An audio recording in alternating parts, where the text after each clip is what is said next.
because it's false start to do it again. I'm George Cholos, founder of Agoracom. This is the St. George's Echo Mining shareholder Q&A. With us, as you can see, Frank Dumas, president of the company, and president CEO Mark Billings, chairman. Guys, welcome to the Q&A. Thanks, George. Thank you, George. It's been quite an eventful week, that's for sure. And we've got a lot of questions here from shareholders about things that happened this week and how things are looking going forward. Any statements or anything you guys want to make before we actually start?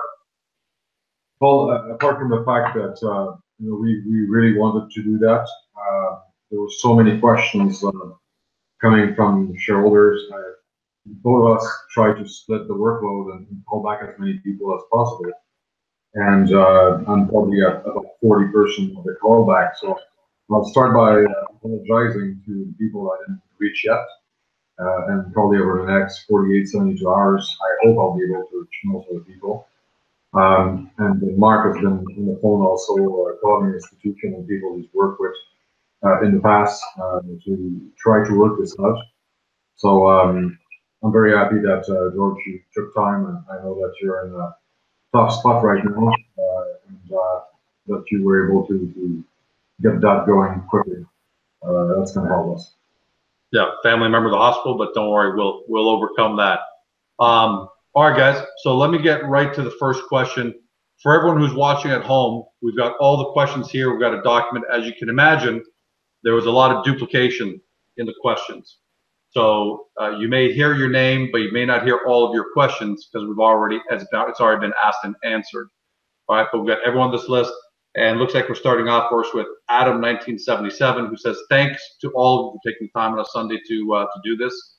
Appreciates how available Frank and obviously Mark are at especially with the busy week in Miami, and God knows what else you guys have on your plate. That's a quote from him.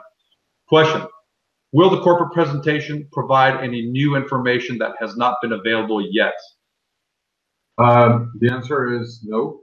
At this point, there will be no material disclosure in the presentation, and there will be no presentation tomorrow. Like we had set the date, but obviously with the week that we just went through, we incurred a few delays into stuff that was less urgent.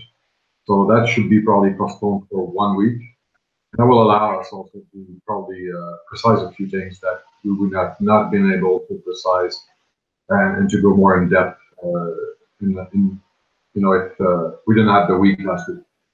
Having said that, George, as you can appreciate, there's a lot of things that we're doing right now, and as things materialize, become more concrete, of course, we will disclose that information and add that to our presentation. All right, second question from Adam. How excited are you about the coming weeks and the coming year? I missed the beginning of the question. I'm assuming you want to know a little bit what our plan or strategy moving forward. No, actually, frankly, just the question is, how excited are you about the coming weeks and the coming year? Well, if I can get one good night of sleep, I'm pretty sure I'm going to get up motivated and excited tomorrow morning. I am. We had a fantastic show in Miami. We were able to, even with everything that happened, we were able to do more than was expecting. The reception is interesting, and we met people that want us to now meet other people, and that just was going exponential. One of my goals going to Miami was to find people that would be willing to come on the record and test the technology, people with credibility. One of the big elements that we have right now, and that goes also for the lithium technology as well as for ZU crypto networks, it's a deficit of credibility. That we don't have clients with free money, with free revenue. The way to go around that and to get people trust is to actually go to known entity or known company in this field that would be willing to test the software, test the ecosystem, and then publish the results. And I was able to line up a few of these companies, and we should be able to probably unravel that over the next few weeks. Thanks for that. MFGM, thanks for posting your question. His question, you, SX and IDK are in the speculative phase. What are your expectations to transition into more stable phases? Well, I'm not going to answer for IDK. You know, I'm not on the board of IDK. I'm just an advisor. We could probably come back to that at the end of this answer, and I'll probably add up to it. But on our side, what we want to be able to do is to get the technology as soon as we're close on this transaction, and even before, get the technology to as many people in front of us, as many companies as possible, as many potential clients, potential partners. And at this point, there's a few NDAs are being lined up. I don't know how quick we're going to be able to announce that. Some of these companies are pretty large. That doesn't mean we'll be able to do anything with them. That just means that their IT department is intrigued. They have questions. Obviously, they're curious. They want to see if this thing works for real. They want to see if we're for real. If Dr. Tsai can deliver. So they'll conduct tests. But we're talking about companies that have board meetings every quarter. So by the time something is being done that is in in the form of a contract or an LOI, it could take a few quarters, but at the minimum a few months.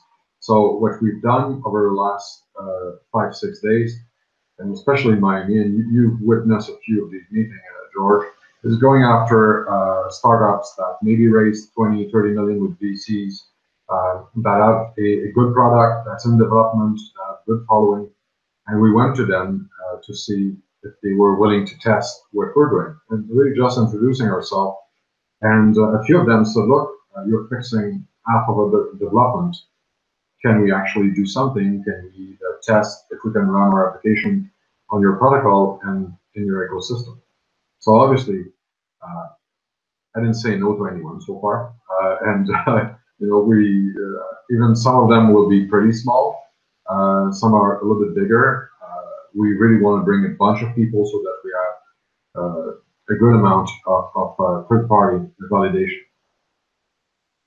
Investor 2018, I'm reading here again. Thanks for taking time to do Q&A for your shareholders. Appreciate all the hard work you're both doing. Question: quite frankly, I'm excited on the potential of St. George's. However, that market frenzy last week did leave a bad taste. Through it all, I still have my original shares and then some. May I ask if there would be a roadmap that would be available for investors to look forward for company goals and milestones? That's a good question. I would love to be able to talk about it like right now. There's a few reasons why we can't, at least for another 3 weeks. It's the fact that we're in the middle of this transaction right now. We're kind of an ongoing blackout. There's a lot of negotiation. There's things that adds to the transaction, and we cannot really put out any forward statement just yet. Although I maybe choose the opportunity to comment on the week itself, because I know that everyone wants to know about this. There was a lot of questions that came on the phone that when I was speaking with shareholders, and about that. We put that press release regarding the acquisition of Kende on Sunday, and I got a call from IROC on just before the market opened on Monday morning, and the main question they had was, is this a change of control? And why it's not a change of control? Can you explain what's your position and what is the position of your lawyers? And the Alta stock, because it's their job. Like literally in this situation, it's a pretty simple process. They out the stock to refer to whomever other regulatory bodies or agencies as to actually take care of, as could have questions or as a jurisdiction over that type of transaction. And the people that picked up the ball at that point was the CSC. So it's the exchange. The exchange took a few hours, asked us to produce a few documents. They reviewed the transaction, not in details, not in depth. That's going to be at a later stage when that transaction becomes binding. But they did review the transaction, and they were satisfied with our our answers, and then they told IROC that they could release the stock. I really want to say that is that the people at IROC have been nothing but gentlemen, and they're under extreme pressure. Their role in the market is to do surveillance. They're really market surveillance. They're not the enforcer. They're not the in-depth investigators. They refer to other agencies, being city commissions or other investigative agencies out there. So they wouldn't tell neither the chairman or the president of a public company what's happening in the background. But I think in 20 years of following the markets, looking at other companies, being involved with companies, I've never seen the context and the behavior for a company stock like we've seen on the Canadian market this week.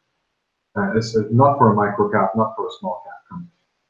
And I'd be very surprised, and that's my opinion. That's not,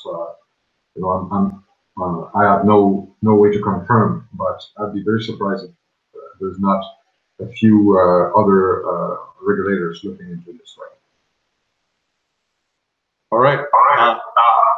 MGP 9313 is asking, when will you get cash flow to pay the interest on the debentures? Okay, the interests are capitalized. So the debentures for 2 years, and the interest will be payable in shares at the end. The other element also, there was a lot of questions regarding the debenture. This is a redeemable debenture. So at one point we can actually pay it in cash also at the discretion of the company. Other element of that debenture is that it converts at a fixed price until there's a liquidity peak. So if in the future ZU was to become its own trading entity, the people that didn't convert would have to go through the mechanism of conversion that hits or kicks in when we become a public company, a public trading company, and then it's just a 20% discount from the price of the stock. So George, I would also add on that it's obviously in our incentive, and it's what we want to do is to execute on the business plan for the ZU, and there's two ways to pay for that debenture, as Frank alluded to, which is one, we have a liquidity event, or two, we start to generate some significant revenues, which will in turn pay for that interest.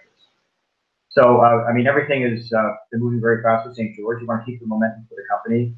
And, I think Frank last week in Miami made a lot of progress. And as things materialize, become more concrete, we will of course share that with the market. I'd like to add to that, George, that I came in Montreal last night on the red eye, and Mark is leaving in about 3 hours to go to London for a week of meeting lined up with financial institutions. And Bill Vilhammer, who's also one of the board director, has been conducting meeting in that sense in London since last week, and Mark is going to join him this week. And Mark, actually, as a follow-up to what you said there, MGB 9313 asked, what is expected cash flow from ZU? And I don't think you can actually talk about expected cash flow, but he's looking for information on how this technology will be monetized in years 1 to 5. Is this maybe where you guys talk about the rollout plan that you put in the press release about what's going to come right away, what's going to come second, and what's going to come by the end of the year? I'll restart the three segments. So the first one is the actual protocol itself, or like the pure blockchain protocol, on which other people will come and run their application. On that, it's going to be an open source model with commercial license. So the people that want to run their application, commercial application, will pay a royalty and they'll pay a license fee. Probably also maintenance, a little bit the Red Hat model for people that come from the Linux community. The other element is the big data. So that's more like a commercial or industrial blockchain model. This is obviously something that will be customized to the client's need, and it'll be a royalty-based model for us. And we're talking pretty big or large mandate for implementation. There's also a few joint venture, and some were actually proposed to us and I want to make this clear. They were proposed to us as a discussion, for the basis of discussing, asking us, would you be willing to entertain that type of models in the future? And some people came up with pretty good, pretty interesting for us proposal of how we could maybe do business in the future. So short term, I don't see much income coming from or much revenue coming from this, especially not before we close the transaction. But we are working hard to get commercial otherwise, and that could come at any time. It's really, at this point, does not depend on us. We're ready to go in about 2 weeks for the sandbox, so that people can start to, I want to say play with the protocol, but kind of deconstruct it, test it, criticize it, and compare it to other protocol out there. So it's going to be pretty public and open. And that's when reality is going to hit, where people will be able to say, yes, it works, or it doesn't work, and here's the point we don't like, here's the point we like. And we approach pretty influential entities to in the blockchain industry to test it publicly for us. Frank, I'm going to go just a little bit off on a tangent, maybe add my own question, because I think people will probably be asking this at home, but what is your level of confidence with the technology at ZU Crypto Networks? How good is it? You've known this technology for a while. You've done all the analysis. You were at the blockchain conference. I was there when you were speaking to people, and I saw reactions. But how confident are you in that this is a technology? 100%. I'm not going to say it's the best one out there, because I don't know what's out there. There might be someone in his basement right now, working with a small team of genius and coming up with something better. You never know in this business. Of course. And if you look, there was a lot of questions from when you get to Toronto, not at the blockchain conference, because they're in their own bubble and they understand how the business works and what happened over the last 2-3 years. But when you ask for banker, or you talk to banker and institutional in New York or in Toronto, they ask you, well, why are you and why not IBM Hyperledger, for example? And I tend to answer, well, Bitcoin is running on its own blockchain. Ethereum is running on its own blockchain. Ripple is doing the same. IOTA is doing the same. So far, the first 5, 6, down to 20 most popular blockchain, none of them are IBM. And so it's tough for me to compare ZU to IBM. If you want to compare us to someone, compare us to the people in the front, and so that we can say, okay, so where do we think we can we compete with them or not? And at this point, we don't know that until we actually roll out the source code and let people access it and see if they want to adopt it. We won't know that. But what we know is when we explain to people what it is, people from the industry, even people with competing protocols, and you've been witness of one of these meetings, they said, look, we want to know if it's vaporware first. There's a lot of people claiming a lot of things in the sphere right now, and we want to know if it's vaporware. And if it's not vaporware, well, we love past things, and we're probably just going to run our ecosystem in parallel on top of it. And George, I'd also add too that I think there's two things that you and people watching this broadcast should realize. This is not something that came overnight. We're not just jumping on the bandwagon of some hot buzzword blockchain that has become very popular recently. The principal behind this, Wei-Tek Tsai, Dr. Wei-Tek Tsai, has been working on this for years and years and years.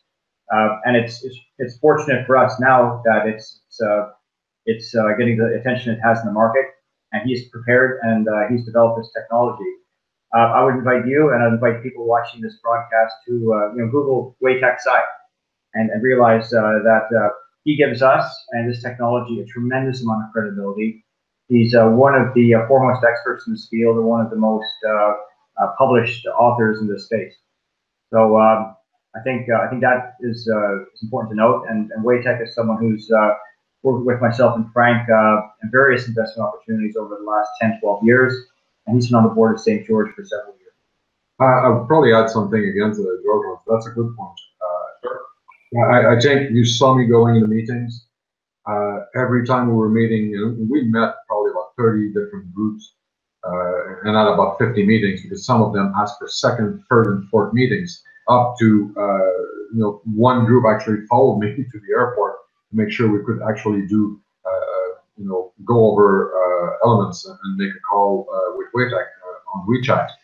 And one of the elements, or one of the things I realized is that when people in that community didn't know who WATEC was, right away I was losing interest, because I knew they were not the people we needed to talk to. And apart from maybe one group that genuinely they didn't know at the beginning, and then one of their developers showed up late for the meeting and said, "Yeah, I know."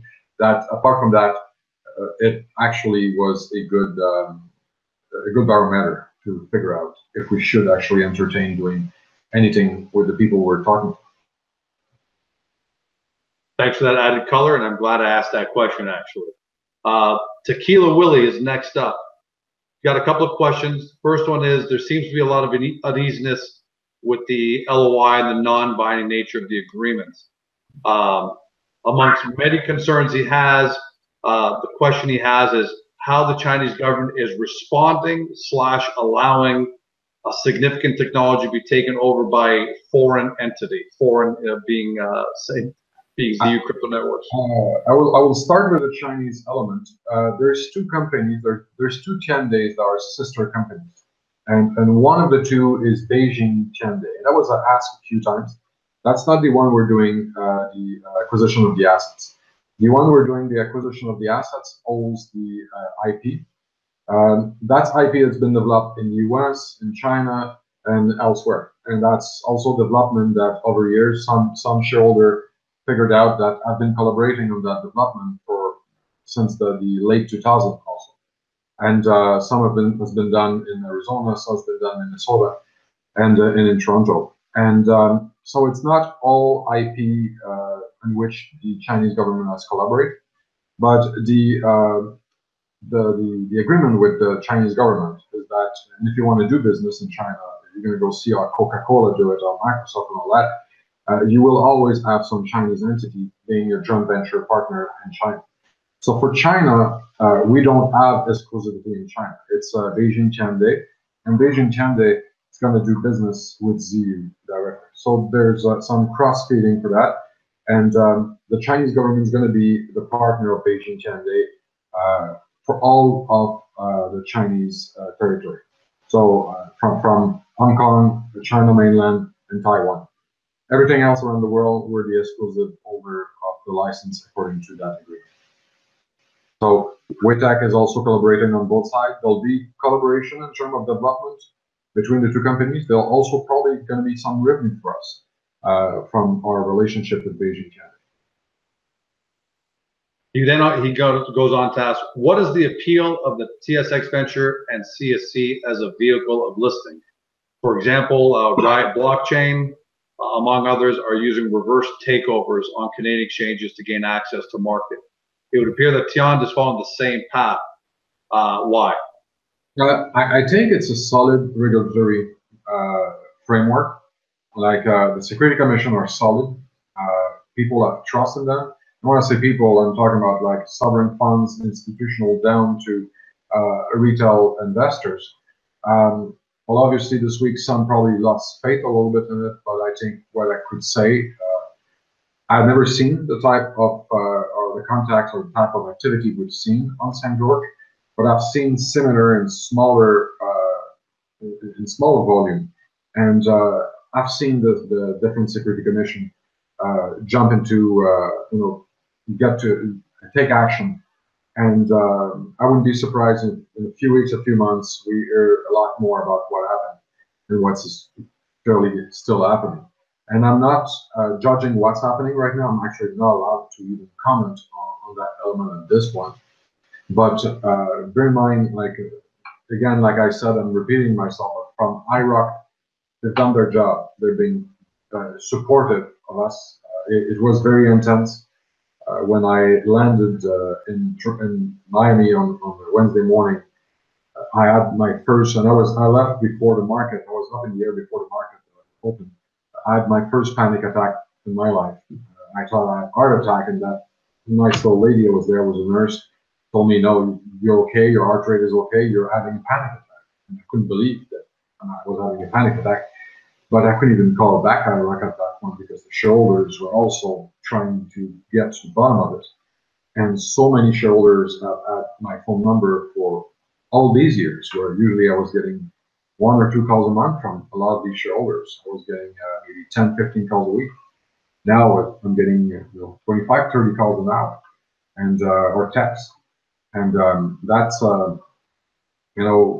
me, knowing that they're there, that this framework is in place, that the regulator might take more time than people, would like to, but the regulator is just looking into what is happening all the time, and they take action. That is something that brings confidence to large investors. I'll just add one thing on the CSE. I've listed a couple of companies on the CSE, and you go way back. I think St. George was actually one of the first companies to list on the CSE back in 2009, and it's since grown in size and volume. And one of the critiques of the CSE in the past was that there wasn't enough trading volume to get the interest of institutional players and so forth. And I think that has been mitigated over the last year or so, especially as a number of cannabis-related companies have listed. It's a very easy framework in which to operate. It's a fully regulated framework.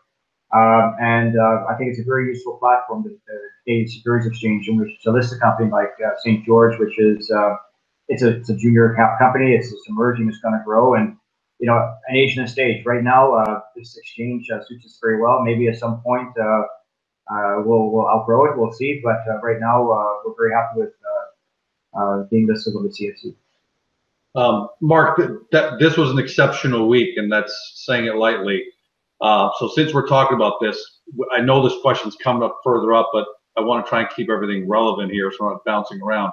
Yeah. Should investors, a lot of investors are talking about why should they remain invested in CSE companies, maybe with St. George? Potentially they've lost faith. Do they have a basis here for having losing faith, or is this part of the market and it's a blip in what usually is a long road ahead?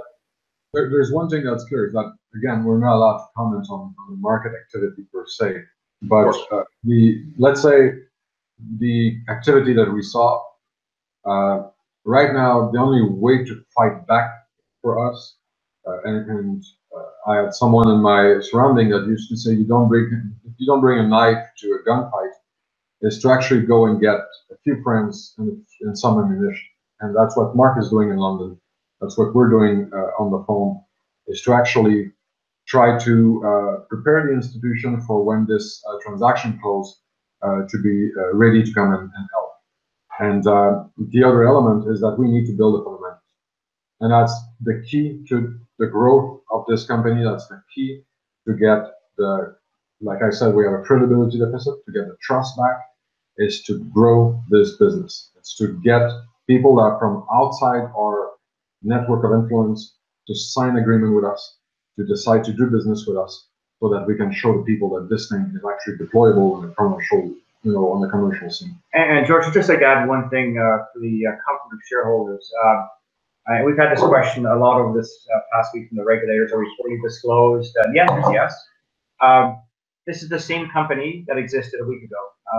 The only difference was that we were, for lack of a better expression, attacked in the market. Become successful, you get the attention of certain elements, but nothing has changed. In fact, you go back a couple of months, I mean, we've taken the company tremendous strides, and we're going to build upon that. So I want everyone to know who's watching this, all shareholders of the company, to realize that nothing has changed. In fact, well, some things have changed for the better. I mean, Frank went to the conference and got a lot of attention from prospective clients for the technology, but nothing adverse material has changed to the company. And we are going to bring guns to the gunfight, shall we say, and deal with it. But I think we will respond to that attack as best we can. But what I want everyone to know, including yourself, George, that we are fully disclosed. There's no material adverse event or information or anything that happened in the last week. We're the same company, if not a better company, because of the contacts and progress Frank has made in the last week. And I want all shareholders to feel assured that nothing has changed for the worse, and we're going to build upon what we have. And our goal is to make St. George a world-class company. So we'll deal with these little problems. Unfortunately, it does get the attention of everyone because we operate through the stock markets. But we'll deal with it.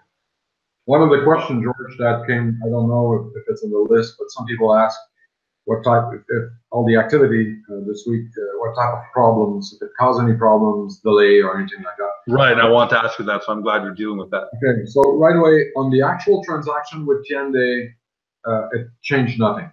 Waytech has been a friend of mine for almost 20 years.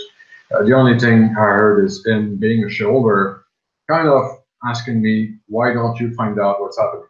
And I had to tell them the same thing that everybody else. Bear in mind that all the directors were asking me.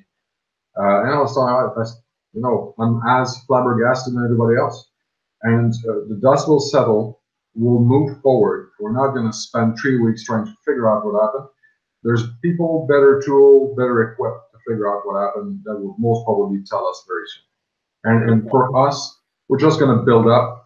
They're not going to keep us down. We're going to build up the fundamentals. That's where we're going to make a difference. Bring the trust back, reducing the credibility deficit that we have right now, and getting commercial LOIs in, getting contracts, getting people to work with us, partner with us through JV. That's what's going to make the difference, and that's what we're working on right now. And that's the thing. And on that note, last question from Tequila Willie was back to the business part. Future financing will be important to ZU to include a need for expanding the shareholder base and qualifying for listing.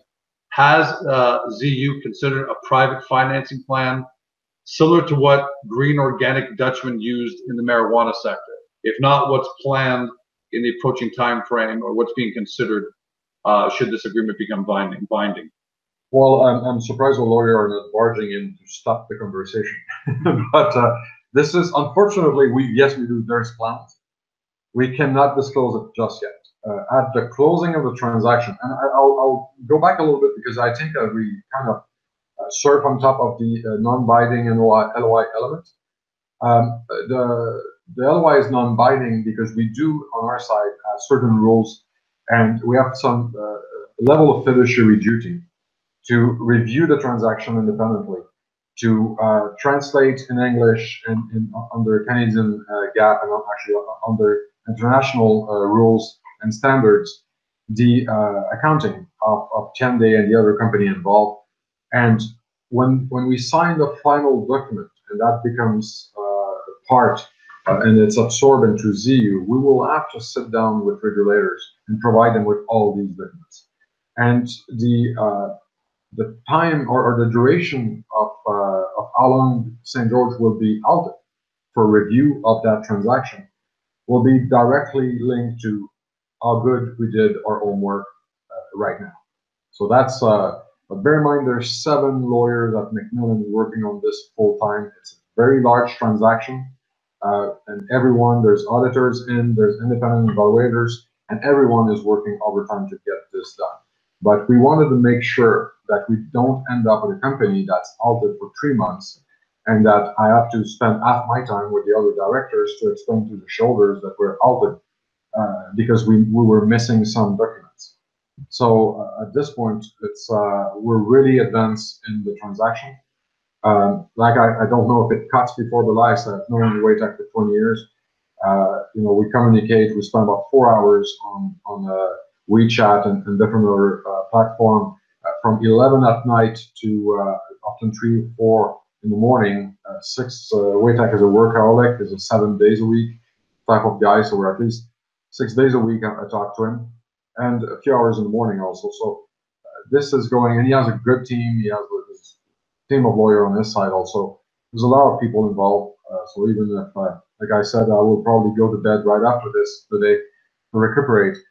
There's other people working meanwhile. Next question.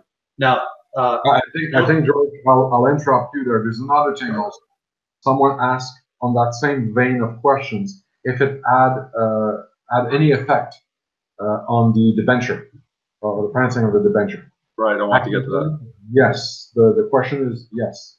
I had one very nice gentleman that says I wanted to put $100,000 in the debenture. He had subscribed, had sent his check, and he asked us to not cash the check because he told me I had so many shares in the market and I bought at a very high price. My wife will kill me if I put $100,000 in it. But to that questions, we were about 13 million of commitment, which is not subscription signed, but people that's I would say interest. There was 13 million of interest on the beginning of the week, and we lost $200,000 of that, and we finished the week over the 20 million of interest. And now we're really going to take this week to do the meetings with these people, explain that the subscription agreement also one element that's important. It's a very complex document. There's a lot of conditionality and element that needs to be disclosed. You saw that document. It's a 59-page document of lawyers' gibberish that back to back. So it took a while to be prepared, and it also took a while for the subscribers' lawyers to actually review all the points and ask the right questions and make sure that they know what they're getting. And since you talked about that, Frank, you got over $20 million of commitments. So you lost a small shareholder there. And thanks for letting me off the hook because my wife is going to come. It wasn't me, just kidding. But what kind of investors are you attracting to this? Because obviously that's a very small individual, high net worth investor. What kind of investors are you attracting when you talk about 13 million at the beginning of the week and now over 20 million in interest? No one is over 5 million right now. So that was one of the questions was asked. We're looking at institutions. We're looking at players in that field. We're looking at wealthy individuals, people that were already a little bit in our network, like in the extended network, I would say. Sheldon and Wintash also referred us a few people. We can probably, one of the elements, I didn't see it in your questions online, but I got a lot of questions about my relationship with Sheldon or the relationship of Sheldon with St. George. We should address that, I think. But Sheldon did place us in front of a few very good contacts that are interested to come in and that have the resource to help. So I would say right now that we really try to solicit, and we're still doing it. We have a few people working with us as advisor for that. We try to solicit a lot of the large funds in the tech sector. We try to solicit pretty much everyone that could have an interest in this, from Asia to London, New York, and Toronto. And we're getting also wealthy individuals coming from the West Coast that are getting in. Now, one question that came a lot from from a lot of investors. There was a rumor about Peter Thiel, and Peter Thiel was the founder of PayPal that got acquired by another company. It's eBay. I think. Yeah, just want to make sure. I had only 2 hours of sleep, so I don't want to miss some on it. But we did send term sheets and requests. We solicit Peter Thiel's fund. That's a fund that out of New York that actually invests in that type of thing. There was interaction with them, but Peter Thiel was never on the line with any of us, and they have no way to know if he's even aware that we exist at this point. So I'd like to put that rumor to bed. There is a discussion that happened with groups of brokers in Vancouver and Toronto where people were asking, have you been to Peter Thiel's fund? Have you reached out to them? And the answer was yes. And I think that that rumor, at the very least, had to be started somewhere in one of these meetings. And since you're on that, Rayon also had a question about, hello, what's the rumor about Jack Ma? Any truth that he's met with you guys? Any deals in the works? So there are some rumors, and maybe it's best not to talk because it could be 1,000 rumors out there. But since you brought that up, and that was a question Rayon as well, is there anything to the Jack Ma rumors? I would say if we start with this, I think that it's important to answer a few of those. But if we start with this, you could go through the whole list of the people that could need our protocol, and I would have to say, I cannot comment or no, it didn't happen.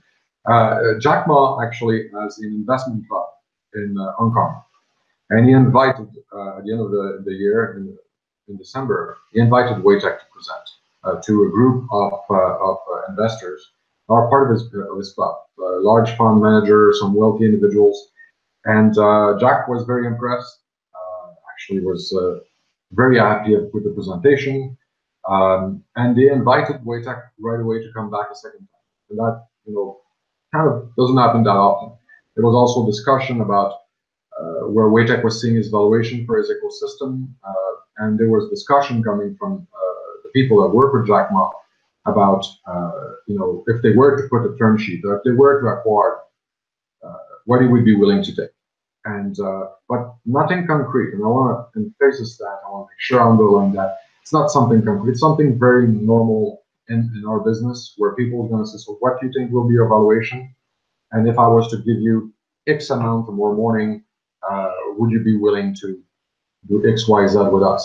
And it's just a matter, I think, to guess, if there's potential business that can be done. And but I've seen some of these rumors, and some people actually brought that to me over the phone. I think it's very important to say that Jack Ma will never be buying on micro cap exchange or small cap exchange like the CSE. If he was to do it, he would probably get a press release and he would either do a joint venture with us, do a private placement, or just buy us out. And indirectly, I would even be even more surprised.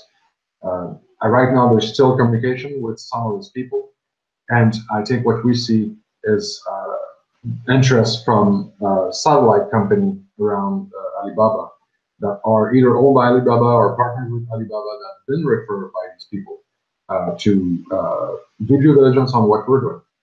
Because it's undeniable, there is interest from Jack Ma for blockchain, and there's interest for Tianli blockchain, but we don't know if it's going to translate in anything. Other element, I think some of the reason for that rumors, I confirmed to a few people myself personally when about 2 weeks after the meeting happened, there was a blog in Mandarin that was published that referred to that meeting, and we have fantastic shareholders, to be honest. Some of them I found with the Internet Time Machine or way back, I don't remember how it works. They found a website where I had friends that were trying to figure out when I start to actually have a mustache. And we thought it was 2005, 2006, some were saying 2007. But they found actually a website of a company that I used to be an advisor with Waytech, developing cloud computing and distributed encryption. And I had a mustache on it. So that was back in 2006. And the website does not exist. It doesn't exist anymore. They actually pulled it out of the Internet Time Machine. So there's a lot of people that did a lot of research. And I'm going to be, and I think Mark support me on this, nothing you're going to find on the internet, if it's not coming from the company in the form of a press release or on our website, you should actually take it with a grain of salt. And absolutely everything. Even if it's published in the Globe and Mails, we had an interview with newspaper that misquote us in the past. So be careful. Anything you find, especially a blog, that doesn't mean they're in bad faith. That doesn't mean they want to manipulate. But sometimes, especially with Google Translate, you could hear or understand things that not necessarily what you should be saying. Yeah, and I'm glad you addressed that, because that was the source of that, I guess, come from a blog in China that wrote about that meeting. So I'm glad you bring that up. Elchicon, we're going to skip your questions because they both have to do with IROC, asked and answered here. We want to make sure we don't duplicate, but thanks for posting. Next up is concertation. For those feeling uneasy about the strength and legitimacy of the company, are you able to provide assurance that your endeavors are not just buzzwords to gain attention? Well, I'd start by saying that if you go back a few years ago, we had an internal presentation that was talking about traceability and compliance software, which was running on the blockchain on a conceptual level on the blockchain, and it was supposed to be a distributed piece of software that we're working with Waytech, and that turned out to be called or got integrated into the blockchain effort. But back then, Waytech was starting in this paper to actually use the term blockchain. So we've been at it for a while. And then obviously, if you go back, there's over 600 peer-reviewed scientific articles published by Waytech at Oxford, different other university, that wouldn't lend their name to a buzzword, and that Waytech has published to give probably over 1,000 conferences on blockchain or participate as a speaker to these conferences. And he's been cited over 11,000 times now in different articles, scientific articles and all that, since the mid-2000s on cloud computing and decentralized encryption. And if you know a little bit what blockchain is, that's kind of the ancestor of blockchain until somebody decide to, and pun intended here, to coin the term. Secondly, this is a great question. I love this one. With so many different tasks at hand at St. George, you've got blockchain, lithium technology, Kings of the North, and other properties you own. How are you prioritizing your efforts? Have some things taken priority over others? Also, are you able to give timelines and updates of the different projects going on? Now, I don't know if you want to get into all the different projects. I think we're talking about this issue specifically, but I do think there's merit in the question about just prioritization of all the different initiatives that you have going. Well, look, that is a very good question, George. And we are a small company. We have a couple of people that work full time for the company. But what I think you should realize is that the board of directors of St. George comprises some pretty outstanding individuals. We've talked about Waytech Sci. Look at Gary Johnson. He's worked in the metallurgical space for a number of years. Sold iron ore for what, $7 billion? Back in 2007. He's been involved in various lithium technologies. Enrico Di Cesare, with whom I've worked in other companies in the past. He's a metallurgist. He's worked in iron and other companies as also a very gifted metallurgist. And Frank and I, we bring expertise in terms of financial and general management. I think we are pretty ambitious. We do have a team in Iceland that is there full time. We have a fantastic team in Iceland. So Iceland, I would say, if you add our technology or metallurgical technology, Iceland is pretty self-contained. They have a very good hold on everything that has to go over there. They have a very good team on the ground of local people, people we like, people we trust, people that actually, I think, are somehow, if you look at the Christine, for example, probably more competent than Mark and I put together to manage a public company. And they're managing Iceland. So that's self-contained with the support of the metallurgy on our side, and obviously financial support from our side.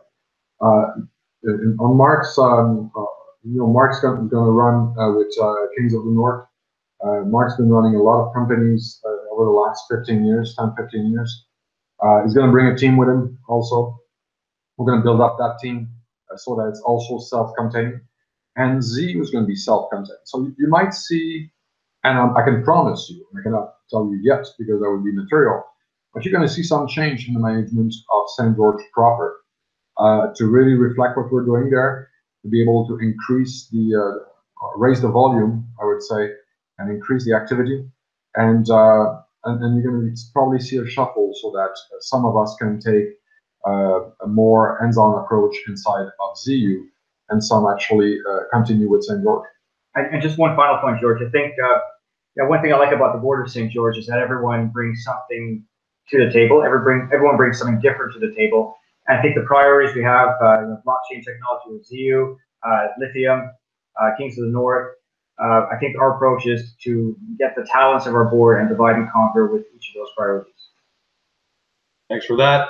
Concentration, your last question had to do with the how good the technology is compared to everything else out there. And Frank answered that earlier, so we're going to go by that. I'm going to take one question from the forum that popped up after we started, and I'll get back to the Word document. This is from SXIDK ICM. Great username. Thanks for doing this live Q&A. A question everyone is probably wondering is, what exactly is the sandbox? How does it work? A sandbox is a technology. Well, it's actually not an original idea. It's an idea that government entity, banks, and the community has flood for years. It's a kind of a compliance and testing environment, which recreates a real environment where specialists of the blockchain can come in and test in an open source environment any application and to see what are the flaws, what are the reality of it. Is it really running at X transaction per second? Is it really fully distributed? Is it really is there centralized security, or it's actually distributed security? And that's, I think you've seen at the show, that's very important. It's a way to also for the developers to be able to test what they've developed with our protocol, because obviously in our sandbox, it's going to be our protocol. So it's kind of rolling out, for people that have experience with the software industry, it's like putting out an alpha version of the software with some of the source open, so that the developer can come on board and run their own application and see if it's something for them, and if yes, what they have to do to get there, to get a commercial application or a first beta running on the actual commercial version of the protocol. Going back to the question, Snoopy 187, your first question has to do with upcoming announcing deals with developers. The guys dealt with that. The second question, what is your exact relationship with Gatcoin, if there is one? Okay, well, there's one between Tenday and Gatcoin. So until the transaction is complete, there's no, apart from the fact that we kind of like these guys, there's no direct relationship right now. So as we close the transaction, there'll be interaction with Gatcoin. They're doing very well right now. Waytech was an advisor to them, also brought over his platform to them. Right now they're running, they're planning to run on Ethereum, and most probably will roll over or move to the ZU protocol. And they might actually run it, as you saw in Miami, a few people are also planning to do that, to run it on Ethereum, run their application on Ethereum, because they're so advanced in development with Ethereum. And what they'll do redundancy with our protocol and slowly move over or migrate to our protocol so that we don't delay their development. But I don't want to talk for them at this point. I think that we could probably reach out to Gatpoint and ask them. There's no direct relationship at this point. We just really like what they're doing. They have some very good ideas. They have a pattern to do airdrops of coins to merchant, and like these guys understood one way of monetizing the blockchain that I think is going to catch on with tourists going to Asia, and it's a pretty large market. So we'll be more than happy to be even just their tech support. Next two questions from Snoopy 187 probably have to do a little bit with the nature of your tweeting on Twitter. First question is, which is the second of the questions, what does DTF stand for in your tweets? Well, there's a joke going on in the blockchain industry that compares me to the character Bachman in that has an incubator in the HBO series called Silicon Valley, and they compare Waytech to Jin Yang. And if anyone has been around us, Waytech and I have this kind of a teenager relationship where we bug each other often, and we challenge each other. And like you've been with us in Vancouver for 4 days. You told me that I brought him fishing, but never, even if I'm the specialist to catch halibut, he never got an halibut. He got 50 other fish, but never got his halibut. When he got one, I told him it was too small, cut the line, and told him to keep fishing. And that's the only halibut he caught over 5 days. So there's this interaction, and a lot of people have been. There's even a meme out there that some of the guys that know us have put out. So we played with it. And the DTF hashtag it's kind of a bad word. It's the something to floor protocol. It's an algorithm. Maybe go look it up on YouTube and YouTube DTF Silicon Valley. It is an algorithm that they calculate. It's called the middle out algorithm. So it's a really big prank on a question that the people, the scientific, had, and that Harvard and MIT teacher actually checked out the maths from the show and wrote a white paper. But it also talked about the middle out algorithm, and it kind of connects a little bit on what we do on our side on some of the external application. So we've just played with it. It's more a humoristic thing than anything else. And that's a perfect segue into his last question, or she, so I shouldn't presume that. Do you think the cryptic tweets and memes hurt or help St. George? I would say cryptic just before a press release on a day like on a Sunday. If we tell an hour before, something's coming, I think it did help. It caught the attention of people. However, I'll say one thing. I'm receiving like tons of texts and emails and notification from Twitter. And often my review of Twitter was mostly the notification I received. And so if somebody doesn't tweet at me or put my name, I will sometimes just read the other comments that come after, but I cannot monitor it all the time. And I probably spend a lot less time than people think I spend on it. And we learned a few things. And I think you and I, George, also, it was an intense week. I think that I will reflect on my interaction with people, either on the phone, and I think it goes for you also that we've been attacked very hard. I know that you've been attacked also, but not just on Twitter. I think that the tension was on everyone. I understand also the people that did attack, and I feel for them. I understand what they were feeling at the time. And I think we need to probably improve a little bit, and maybe it's not clear to everyone where we're tongue-in-cheek and making jokes and stuff like that. And one other thing I would say, my personal Twitter is not a valid source of information. Like, I will put out article that I think people should read because they're interesting articles, because they can understand a few things, but it's not something that's actually it's not the Twitter account of St. George, where it's going to be actual official information coming out. And it's probably, I opened that segue. I had a few people also that asked me about, and that's something I wanted to talk to you, and we didn't really have the opportunity to, but a few people asked us about our relationship with Agorica, and asked us about events that happened in the past with the OSC and stuff like that. And I want everybody to understand, and also I want to say that when you're lying, George, sorry to put you on the spot a little bit here, but we have a fiduciary duty to the shareholders, and we have a very solid board of directors. And when we brought you on board a few years ago, we did do an extensive due diligence. We did read all the info pertaining to that OSC investigation. We also know what's in the settlement, and we started with you as I would say, a media guru for us, and to put the words out, and then we stopped. And you remember that probably we stopped because the company had no money at that point, and the market was not improving. And you were extremely gracious. You could have decided to just clean up what was left in the account, and you were entitled to it because that's how the contract was written this way. But you decided to put the contract on hold for as long as we needed it on hold to do it, and probably you and a few other people that agreed to do that saved that company at that time. It made a big difference. You were not forced to do that. I know other contractors that would say, I don't care, just pay me my money. You were entitled to it. And you actually decide to restart when we restart earlier this summer under the same terms. So you could have improved your request, because I know you're charging a lot more to other people, to other clients.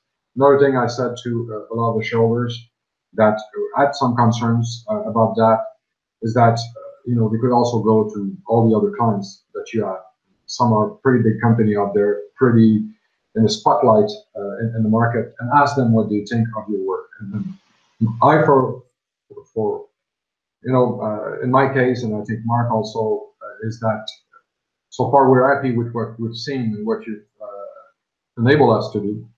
And obviously there's improvement, and people have to understand a lot of it has to come from us, from the company itself. And we're still there?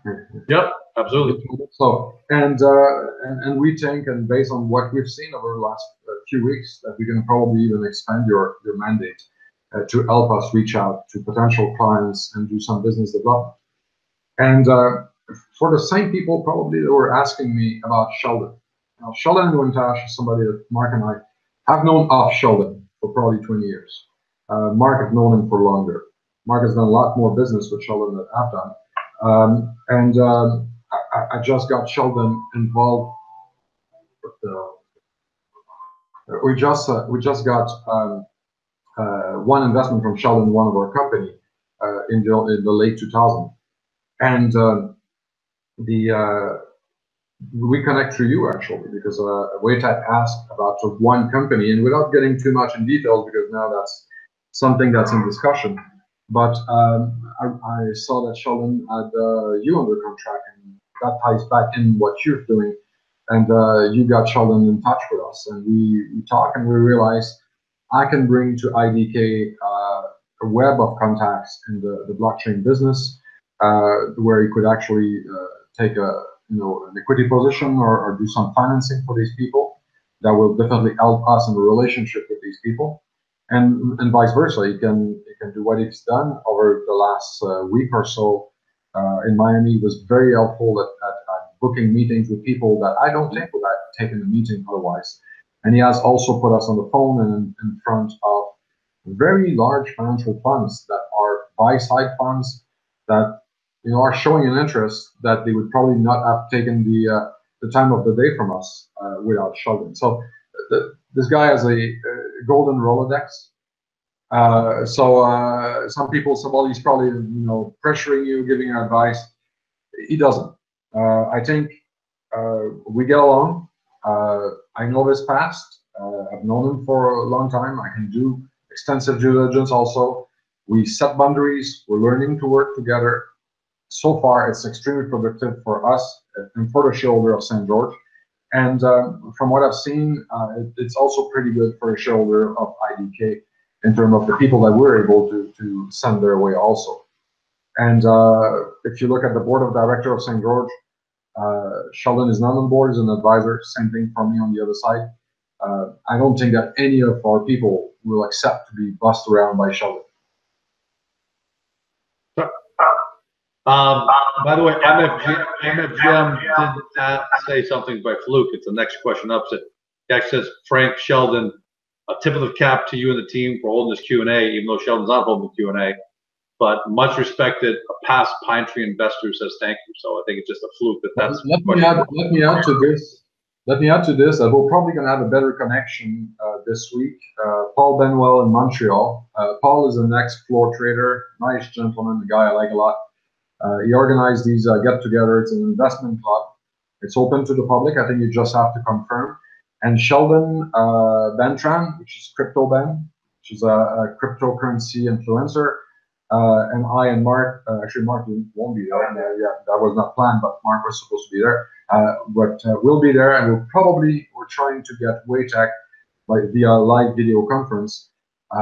We'll make each of us a 20-minute presentation.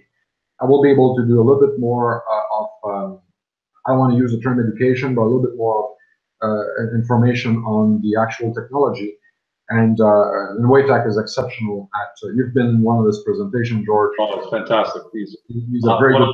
What was really impressed about him was that he was able to teach me about blockchain. When I sat down to listen to it, I thought, all right, I'm probably going to have to go over this 10 times. And he was so good at putting it to layman's terms and yet still giving you the gravity of the technology that I was blown away by that. And hopefully, I know we're going to get him on here at some point when he's in North America, because it's just too hard to do from China. I'll say, don't believe what you read about him on Rate My Teacher. He's probably one of the most severe teacher I've seen, and he's kind of the Sheldon Cooper of if you compare to Big Bang Theory of in the classroom. But if we put him in front of a crowd, people will actually love it. Like it can get you from zero to being a blockchain expert probably within half an hour. There's probably one other thing that I didn't see in your questions. I don't know if you have other questions coming in. Yep. So they're still coming. Because Mark's going to have to leave for the airport in about 20 minutes. Doesn't that 15 minutes? But I can continue a little bit, although I hope people are not too annoyed with the network. It looks like there's an issue coming out of the building here now with all the renovation they're doing on Sunday. But there's one element. Some people ask about a good friend, Rob Gardhouse. Rob has been the CEO and the president for 2 years, or give or take 2 years, of St. George when I moved to become the chairman of the board. When the company was dormant and there was not much to do. Rob had some tough time in his personal life over the last few years.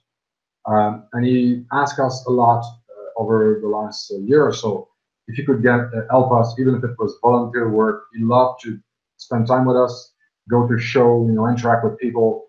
That gets him out of the house and in the public a little bit. And we sponsored Rob in last summer because he was going to Iceland to raise money for women's shelter, and with Royal LePage, this other company that he works with. And St. George actually sponsored him. And he came back and he had good success, and he didn't need the money actually, because people in Iceland, some of the people we know and all that, took care of them and got them into the houses there and lend them some rooms and stuff like that. Because the most expensive thing in Iceland is probably the hotel room. And we discussed what could be Rob's involvement, and we decided to bring him back as a volunteer. Rob was not paid by the company. And we told him, why don't you actually help us run our charity initiative?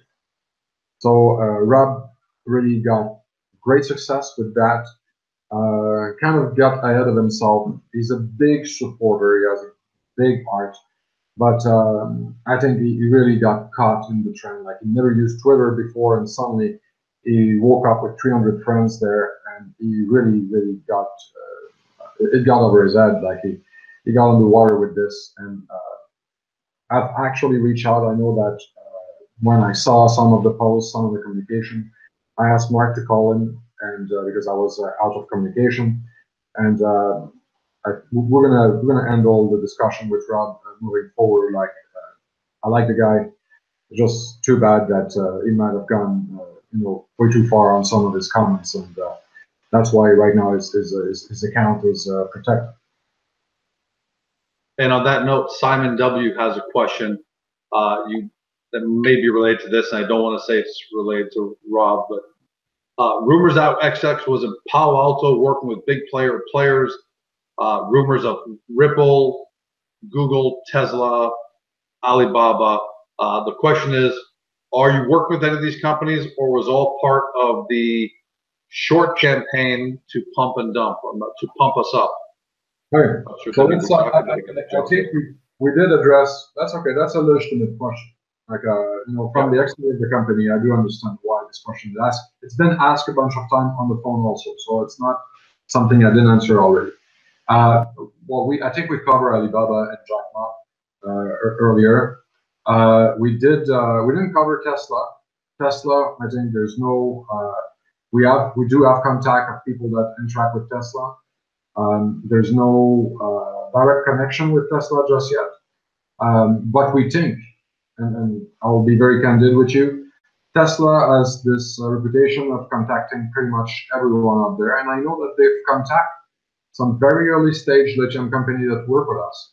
And I'm saying that not because they reported it, it's because I've been following up on these contacts. So they're very out there. They're a very aggressive company. They have a very good market intelligence outfit that makes early contacts so that we think about them when we have something that could interest them. So that's one of the elements. George, and just like that too, that I mean, Frank and I and the other directors and management of the company, we have a fiduciary obligation to our company and our shareholders to create value. And part of that is to reach out to all those companies that are very successful and who can help us be successful. So talking to Alibaba, talking to Jack Ma, talking to Google or anyone else. I mean, that's part of our job, is to reach out to these people and to see how we can work together. And a contact with them doesn't necessarily mean there's going to be a business relationship or revenue or some other value-creating event. But we have to contact these people, and just given the network of people we have Waytech side, we have Sheldon Inmantash, we have Gary Johnson on our board. We have some very heavy-hitting people that are helping us in this direction. So, and we're just going to get out that we're talking to these people. But I want everyone to know that that's what we're trying to do. That's our job, is to reach out and talk to these people. But it's a step at a time. And as you know, this is how rumors get developed. And we're talking to so and so, and that's supposed to lead to something else, but that may not necessarily be true. There's a few other things that you mentioned. You mentioned Tesla. I think that what else you mentioned? You mentioned Google. I'll say for Google, it's kind of very easy to know where this started. Waytech has trained or probably directed the PhD of a lot of the guys that work at Google. The CTO of Google is a personal friend of Waytech. They're on a text to each other basis. At a conference where Waytech presented 10 days protocol earlier this year in San Francisco, she actually came to him in front of people and said, if you need any help on the financing and things like that, we could be there for you. Reach out to us. We'll be happy to take you by the hand and be kind of the mentor. So there's and I'll say again, as long as you don't see a press release, don't believe anything, because even if there is a relationship, doesn't mean that we're going to have any results out of it. And we could be under NDA for years before something actually comes up. Next question comes from, let's see, I just got to see where we are. Smitty14, his one question is, his only question about how fast the technology is. We've covered that. But he has. Well, actually, George, I'm going to add something, because I didn't sleep enough, and I forgot certain elements, and I know that Waytech will probably give me some hard time because of that. There's one element that he wants everybody to understand, is that speed is one thing, and we're very fast, and it's been proven. It's been done with Visa. It's been done with IBM as a demonstration in September. We can be very fast, and we can. And he said, look, a lot of the guys that comes out and say, oh, we can do X 100,000, 120,000. He calls that a lab experiment. In the lab experiment, Waytech was able to push the technology to crazy level that nobody will believe. So I'm not going to repeat it until he publish his scientific paper on it. But it's a lab experiment, and we know that we can probably run the protocol for maybe 2, 3, 4, 5 minutes at these speeds, and it will collapse, because the hardware, the network cannot support it. And that's very important. The peak of Visa around the world of their transaction, the peak transaction per second, that happened a few times in the history of Visa, was 56,000 transactions per second. Now, if you read the paperwork or the white papers and different scientific articles about the ZU protocol, we're at 60,000 transactions per second. But really, we could run at 20,000. Very stable, and the 60,000 is very stable also. But we could run at 20,000 very stable with less resource and still provide enough for large banks, for Visa, and different, the way that they're structured right now. Because that's scalable, because that 20,000 can be multiplied in cluster, like a lot of other people do. Like the people that take Ethereum and increase the speed often just build on different layers. So without getting too technical, because then again, I would prefer to have Waytech answer the type of questions. And we will, yeah, and we will. We are, you've been in that meeting in the restaurant there, where some of the star of the business that were at the convention with us, and that are we're acquaintance. We're not good friends, but we're acquaintance, and they understand we're kind of the competition also.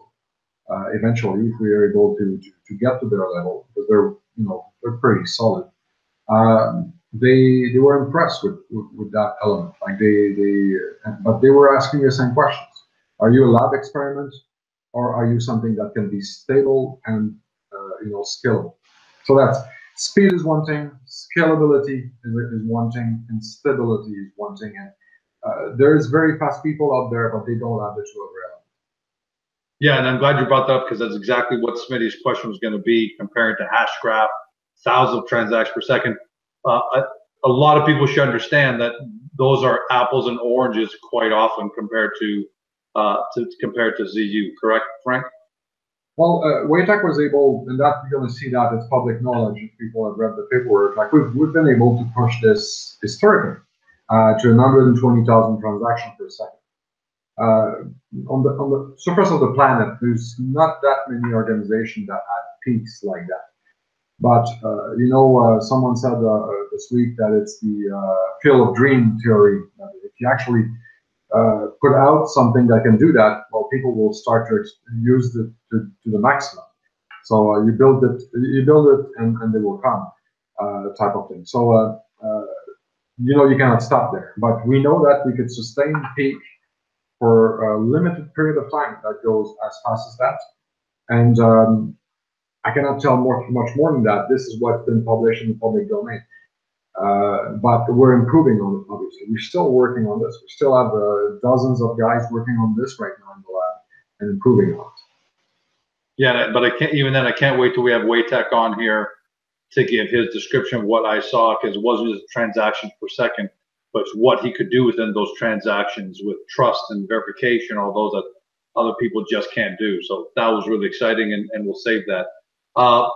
Falky89, going on a bit of a tangent. I'm not sure because of the time requirements here, but the state of affairs regarding the cooperation with ICM. Is that something we want to talk about now, or just leave that for another time? No, definitely, because people ask, like, there's a fair amount of people that came into St. George because of that, and don't forget, in St. George proper, it's still, probably the main lead business right now. We're waiting on Iconic.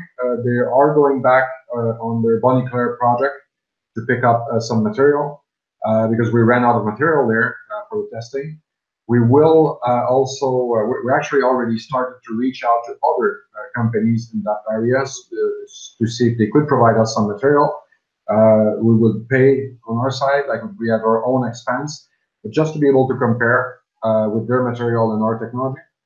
So that's definitely an ongoing thing. And I think that I would say Iconic put out a press release last week. That was an update. You should expect on that side something from us sometimes between now and probably the middle of February. Superman's 2000 put out something. You had touched on it the other day, so I think it's good to get some clarification. Is there still a buyback share program intended by the company? I think that was probably mischaracterized a little bit on as far as an intention. But I think it's a question that came from a shareholder on Twitter, and I answered right away. What I said is we cannot do it at this point. And some of the reason is you need to maintain a certain amount of financial resource inside a company that's listed in Canada versus your projects over the next 2 years. So if I was to show you right now what are our intent and sit down with the exchange or Security Commission and explain this is what we intend to spend and we intend to develop in the business we intend to grow, we have that money and we have access to that money, but we don't have the resource to do a share buyback just yet. And go ahead, sorry, go ahead, Frank. Yeah, and it's not something we can do while we're doing an acquisition either. And it's not something we can do while we're in constant blackout, because we're in and out of blackout pretty much, every 2 days. And it's not neither something that we can really do until we get to another level with the company. But and it's something that takes time, so it's not a quick fix. If we do also a rights offering or things like that. These are strategies that could make sense, but that can take a few months to actually roll out. So it's not a quick fix to anything that's happening right now. Yeah, the other element that I will say in this, one of the questions was about if we're scared that we're being bullied and that the activity that we see right now is to take a position, or if it's a takeover from the back door. I would say first, there's rule against this. The exchange would step in, the regulator would step in. And also, we own a good controlling position between the management and the directors and the insiders. And finally, for some reason, we got a bit paranoid in 2012 or 2013 when we actually had our first metallurgical discovery, and we had our shareholders to vote at one of our AGM on a poison pill. That's a pretty solid poison pill and protect our shareholders. So something like that is really not a likely scenario. Yeah, and I'll even add in about the buyback that as a shareholder, I would not want a growth company to engage in the buyback. As shareholders, all of us have to understand that the goal of Mark and Frank and the entire team that Mark has actually spoken about on this call is not to get a higher share price just for the sake of getting a higher share price. The goal of the company is to use its resources to grow the businesses. You got Iceland, Kings of North. You've got obviously ZU. So I think that wouldn't be practical. He also, or she again, Superman 2000 asked something that I also think needs clarification, which is this 150 million ZU shares at $1 will be given for acquiring Tian. Though those $150 million is probably only a figure for the process, what really could worth ZU once the technologies are transferred? So sorry for their English, but what they're asking is, okay, $150 million being used for the purpose of the transaction, but what really could be the value of ZU? And I don't think you can really answer that because that would be I cannot give a future value. I can probably say, however, how we got to that evaluation ourselves at this point. And that was done by comparing to other transactions that's been done recently, and also it's been done comparing it to offers and written offer that Waytech had received from serious source for a chunk of its company, for a portion of the company, and we extrapolate on 100%. It might not be the perfect extrapolation, but I think what's going to come from this, if we were right or not, is our ability to close the debenture. Can you also address, guys, because this is a perfect time to talk about, so I'm just talking about 150 million shares. There's a misconception out there, and that's just a misconception, that you need to raise $150 million in cash in order to close this transaction. So you want to deal with that so we can clarify that for everybody? There's no money raised attached to it at this point. And there's other things also that will add on to this transaction that we cannot disclose at this point. But what will happen is that the activity of developing software for the mining industry using the blockchain will still be co-pilot between St. George and ZU. And we're still going to be able to make income directly into St. George for that and sharing it with ZU. That's something that seemed to have got confused in the way that we explained that. Then St. George will own just below 12% off the gate in equity of ZU. And that's from everything else that was not already initiated with St. George. The whole ecosystem, all the contacts, all the relationship already established with Waytech and with Tiande. So that's going to come, and that's going to be held within St. George. Now, obviously, there'll be additional things. We want to make this a winner for St. George as much as the people that will be shareholders of ZU. And Superman, that answers your first question as to percentage of ownership. Then we go on to JJ Schrantz 12345. There's a lot of overlap there.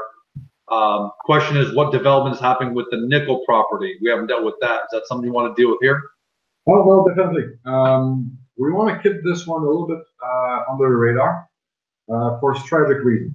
There'll be some work done this year. We'll disclose that probably. We have to file for intervention permits anyway very soon. We have our people lined up. We have a window of opportunity and where the weather and the contractors are lined up. And we're expecting to do something on that project this year. And also, George, I mean, I think, as you know, nickel prices have gone up recently, and this obviously makes the Julie property much more interesting. That's something I think has a lot of potential for the company going forward. And I'd just like to add that maybe some of our shareholders don't know it, but Vale had done a report some time ago. And this is, it wasn't commissioned by us. It's commissioned by a very large mining company, and they compared the potential of the Julie property to that of Voisey's Bay. It was actually the metallurgy. Metallurgy. So what happened is when we had our initial discovery in the private company years ago, Valley surrounded us to the north and to the west and to the southwest, and it took like a massive, like a district size amount of claim. And they did some tests, and they also tested the material that we have on our trend on Julie. And they said in their report, and that report is a public report that you can find with the Ministry of Natural Resources in Quebec, that this material is identical, the signature of the material and metallurgy side of things. And I'd love to have Enrico answering that question. But the material can be probably shipped as a concentrate directly to their current mill without retooling, without tweaking the process. And this is what's amazing about St. George for everyone at home. Again, I'm just throwing in some of my color. That's why I've actually said online, I've said St. George's is working on the biggest things I've ever seen. And you've got multiple streams here. Just Julie on its own could be a company maker. At the same time, what's going on with ZU and Iceland is just unbelievable, guys. Hats off to all of you for what you've been able to pull off. In fact, I'm going to end the JJ Schrantz had all his questions answered, but I think you guys should hear this. His last, he left off with, thanks again, Frank, for taking the time, and Mark. Obviously, he wrote this before. Mark, we told everyone that you're going to be on the show. For taking the time out in your busy schedule. I enjoy your tweet memes, although some are against it. I love it. Just doing this interview today, this is the important part, shows shareholders you're not hiding and you'll fight for us. I'm long in this play and believe you're the right person to lead the charge for St. George's. So I thought it was important for you guys to hear that, because there are a lot of people who feel that same way. And also, I think it's important for this person and everyone else to know that the management and directors at St. George are very vested in the company. We're committed to the success of the company because we are shareholders, and we have that hat on first and foremost, and that's how we think every morning when we get up. We all succeed. We're all in the same boat, and I think Frank said a little earlier that we do have a fantastic group of shareholders, and I'd like to thank everyone who's watching and who will see this broadcast for your support, past, present, hopefully future. It is exciting times. We are, I think, unique in the sense that we are trying to marry mining with technology. And, Gary Johnson has done it successfully. Enrico Di Cesare has done it successfully. Waytech certainly has done it successfully. And as a team, I can't think of a better team in this junior space than the one we've done. I'll probably add this. We just for informational purpose. I spoke with Maxence, who runs Momentum IR, which is the actual IR company of St. George. George, you being the media guru of the company. Maxence will put an employee full-time starting this week to handle the calls. We'll publish the phone number. Not that I want to limit access to me, but just so that we can organize it. You've been with me in meetings when sometimes the phone was ringing 3 times per minute.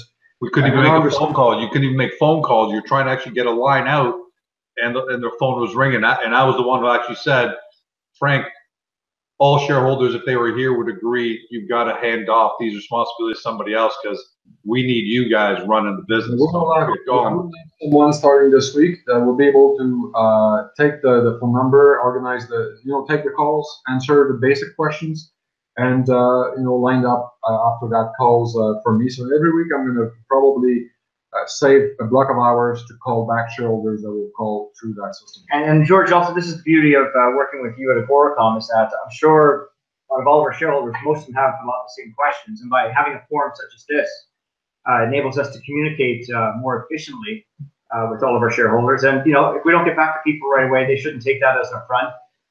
We're trying to build a business. We're trying to deal with shareholders. And I think having a forum, a tool such as this one, definitely makes our life a lot easier. Yeah, and we're still going to call back everyone that we have to call back in minutes. So that's it might take a few days, might take a week, but we'll get through it. Yeah, and that's what I was going to tell everyone. If you don't have an urgent question, that's why now the company's got the CO verified forum. Post your question there, and it's going to be a lot easier to get an answer. And what that also does is when one person asks that question and Frank or Mark or one of the people momentum answer it, then everybody sees it, and that reduces the workload of both Frank, Mark, and the team substantially. And I can't stress enough, I've been through this exact scenario with past clients. We've had over 300 clients. When they break through and business starting to go great, their time is essential to be on the business. And I know all of us think, including me, that our questions are really important, and we only need 10 or 15 minutes of Frank's time. But the fact of the matter is, we've got to start getting the questions to the right people so that Frank, Mark, and the team can do what they got to do to move the company ahead. Robert Buski, you asked about the short manipulation, all that, asked and answered. We already went through that. Let me flip up here because I've got to scratch some of these out. You've got TSX Tim. He had some suggestions. We'll get away from those because of time. Questions: why wasn't the stock halted by IROC? We already had that. How likely is deal Tion to go through? We've already gone through that. Timelines of everything, gone through that. Blockchain, convince us this is just fluff. We've gone through that. So TSX Tim, thanks for that. AAZZ, are there any plans for Iceland or Canadian mining properties? We've talked about both of those sides. Canadian Trader with a K, what are the priorities for 2018? We answered that. So those are all the questions, guys, that were posted right up till 2:45.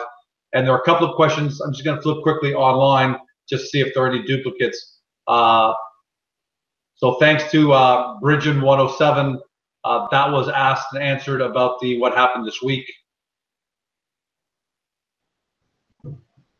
Levangi 33, yes, this video will be uploaded for people to watch later.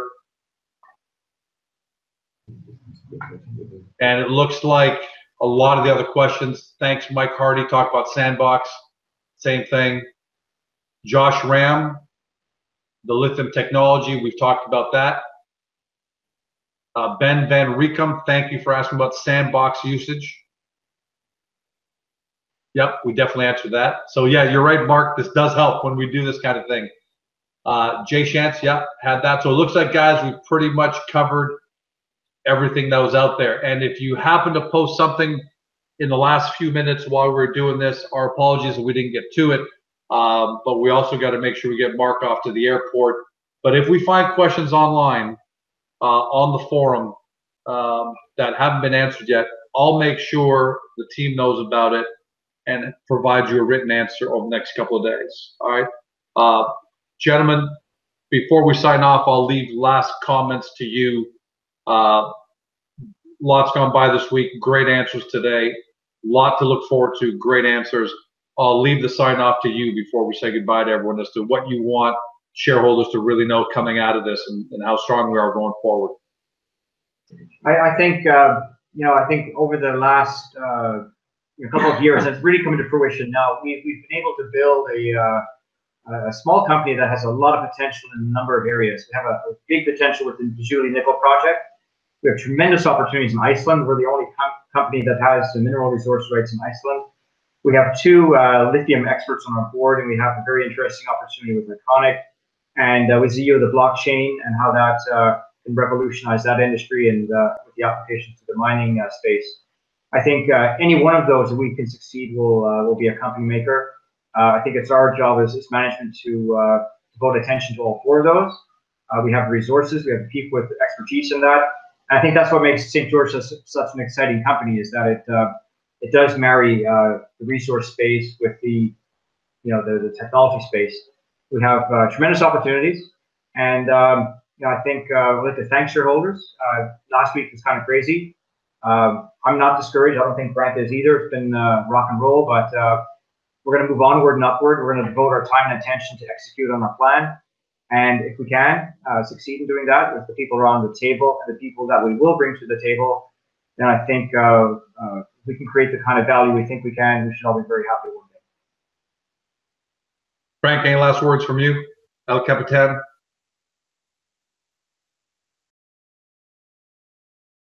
Oh, and we may have had a freeze there. So, guys, we're going to stick around for another couple of minutes. just to make sure we get Frank's last words, given the great job he's done. And I'm going to say this to everybody while we're waiting for Frank to reconnect. He's in Miami. I'm there by his side. We're all there by his side doing the things we had to do. And what I found unbelievable was that every spare second he had, if there was a delay in the meeting for 5 or 6 minutes, he would get on the phone and call back one of the shareholders. And I'm not talking big guys. I'm not talking big Bay Street guys, institution funds. I'm talking, you know, calling back John, Mary, Bob, Sue, Francois. You know, it was unbelievable to see what he did, and that's how much he cares about his shareholders. And when I saw that, it was really gave me more respect for what Frank's been able to do, and I've had a ton of respect for his intelligence for the last several years. But to see that he could go in between paradigms like that, get into a meeting, and then at the same time, you know, have time to call people back and get back into a meeting, I thought was spectacular. And that doesn't come from intelligence. That comes from people who care. And I think that was really important. Hold on. I've got Frank actually called me on the phone because they may be down for good. All right. We'll have you back, or you can post a message to Agoracom, but I just went through and told everyone at home about what you did at the Miami show to be able to go in between some pretty high-level meetings, and then any spare second you had to call everybody. And it's a shame to call back shareholders. And it's a shame that you couldn't get the last word in here. Are you able to connect by any chance at all here, or should we sign off? Frank just wanted to pass on to everybody that anybody who hasn't been contacted by Frank yet, you are definitely going to be contacted. Unfortunately, whatever was going on at the building, that was the construction taking place, I guess they just had the fatal blow now in terms of the connection. So they're not going to be able to log back in. But thanks, Frank. Thanks so much. And, you know, you and I are going to have a lot of time with interviews even this week. So we'll make sure we give that chance to say to everybody in person. Thanks, Frank. Guys, thanks to everyone at home. This is a really big thing that happened, that's happened to the company in terms of developments. We know that from the trading this week, a lot of people got unnerved by that. But what more importantly, you heard it from Mark, you heard it from Frank.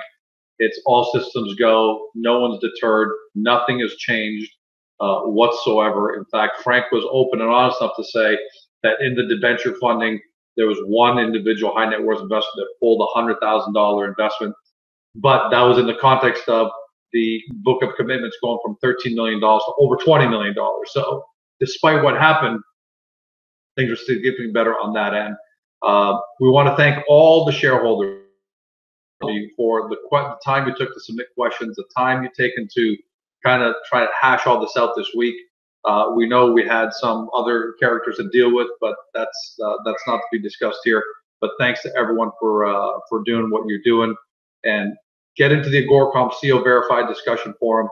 Have great discussion, have great debate, post great questions. This is the start of another great investing tool for you guys, and I think it's going to be very important in 2018. Have a great day. Have a great evening. Go watch the end of the Steelers. Go watch the end of the Patriots Jaguars if it's still on. And thanks for joining us, everyone. We'll talk to you next time.